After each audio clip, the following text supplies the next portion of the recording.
Baik, masih bersama kami di Apa Kabar Indonesia Pagi, masih bersama Bang Arteria Dahlan dan juga Mas Kurnia. Mas, tadi menanggapi dari pernyataan dari Bang Terry, sebenarnya sudah banyak kok yang dilakukan oleh pemerintahan Joko Widodo selama 5 tahun plus 1 tahun ini terhadap penegakan hukum di Indonesia. Tadi sudah secara rinci dijelaskan oleh Bang Terry. Mas Kurnia. Ya, saya menyoroti pernyataan Bang Terry ya terkait dengan kinerja KPK. Benar bahwa slogan KPK hari ini kan KPK bekerja dalam senyap.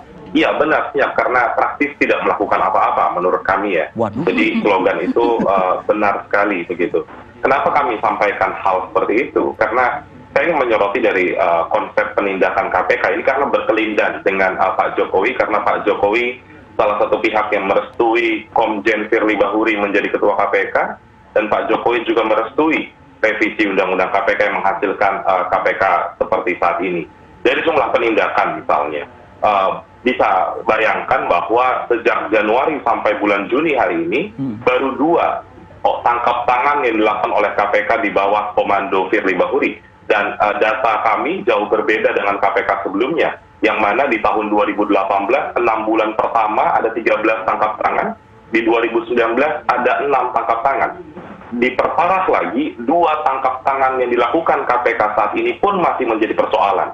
Salah satu kader partainya Bang Terry, yaitu Harun Masiku, sampai hari ini tidak mampu diringkus oleh KPK.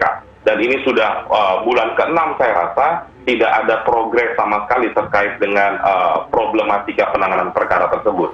Dan juga tadi soal tingkat kepercayaan publik, dan banyak sekali ya persoalan pimpinan KPK hari ini, terutama Ketua KPK, yang saya rasa Bang Terry pun tahu sebenarnya, sempat ada laporan dugaan pelanggaran kode etik karena Komjen Firly Bahuri terlihat mengendarai helikopter mewah, dan itu justru bertentangan dengan kode etik KPK dan saat ini sedang dalam pemeriksaan Dewan Pengawas. Itu beberapa kejadian yang ada di struktur kelembagaan KPK yang kami tiba pada kesimpulan bahwa KPK era saat ini adalah KPK era Presiden Jokowi. Kita juga bingung apakah memang pemberantasan korupsi seperti ini yang diinginkan oleh Presiden Jokowi, karena kalau pemberantasan korupsi seperti saat ini, maka janji politik dari Joko Widodo sebelum menjadi presiden pada tahun 2014 dan 2019 sebenarnya patut kita pertanyakan. Juga kami menyoroti misalnya terkait dengan pada akhir tahun yang lalu, Anas Makmun itu gubernur diberikan gerasi tanpa ada indikator yang jelas. Saat itu Presiden hanya menyampaikan usianya sudah tua dan sakit-sakitan sehingga harus diberikan gerasi. Tentu ini harus kita pertanyakan. Kalau kita berbicara indikator tersebut, saya rasa banyak sekali narapidana lain yang lebih membutuhkan hal tersebut. Dan kalau kita soroti juga pernyataan Bang Terry tadi, Pak Jokowi berkali-kali mengungkapkan persoalan pengembalian aset hasil kejahatan atau mungkin memaksimalkan pemulihan kerugian negara. Bagaimana mungkin ini bisa dilakukan jika penindakan kasus korupsi itu sangat minim? Begitu mungkin, Mas. Baik, satu hal sebelum ke Bang Terry deh. ICW lebih melihat dengan banyaknya tangkapan-tangkapan itu lebih produktif KPK-nya ketimbangnya sekarang, begitu? Iya, sudah pasti ya, karena instrumen penindakan dan pencegahan itu harus berjalan beriringan. Itu adalah 2 sektor yang sebenarnya saling berkaitan ya. Jadi kalau kita berbicara soal pemberian efek jerah, maka yang dilakukan adalah pemidanaan badan berupa masuk menjadi warga binaan di lembaga pemasyarakatan, dan itu aset recovery. Dan 2 hal ini tidak mungkin akan terjadi kalau penindakan KPK-nya minim begitu. KPK hanya disibukkan dengan berbagai problematika internal yang kerap kali dilakukan oleh pimpinan KPK. Baik, begitu, Mas. Bang Terry. Ya, pertama mengenai KPK tidak melakukan apa-apa. Justru ini yang saya katakan, Mas Kurnia, sebenarnya kan harusnya bisa lebih cermat lagi. Kenapa? Dan baru-baru ini saja kan sudah banyak hal ya, upaya-upaya giat penegakan hukum yang dilakukan oleh KPK. Bahkan terkait dengan penyelamatan aset, penyelamatan potensi kerugian keuangan negara maupun perekonomian negara. Zamannya KPK Bang Firly inilah yang kelihatan begitu kental.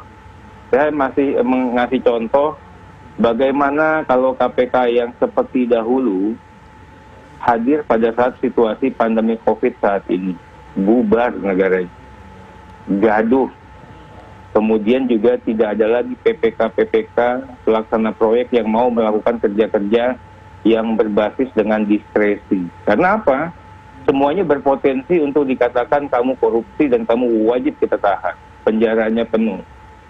Nah, jadi jangan juga dilihat ya KPK seperti ini dibilang KPK-nya melempem. Kasih tahu juga dong Mas Kurnia, bagaimana penyelamatan keuangan negara masa pandemi COVID yang berhasil diselesaikan oleh KPK. Sekarang tidak hanya KPK, polisi, jaksa juga begitu. Dengan tanpa menahan orang. Kalau orang ditahan, bisa suami istri, istrinya senyeleweng. Anaknya narkoba, keluarganya hancur. Tapi Masa Bang, depan Indonesia OTT juga itu juga mencerminkan produktivitas dari KPK kalau dibandingkan 2018 nah, sama kemudian 2020. bicaranya mengenai OTT, Mbak. Ya ini yang namanya beda langgam, beda cara kerja.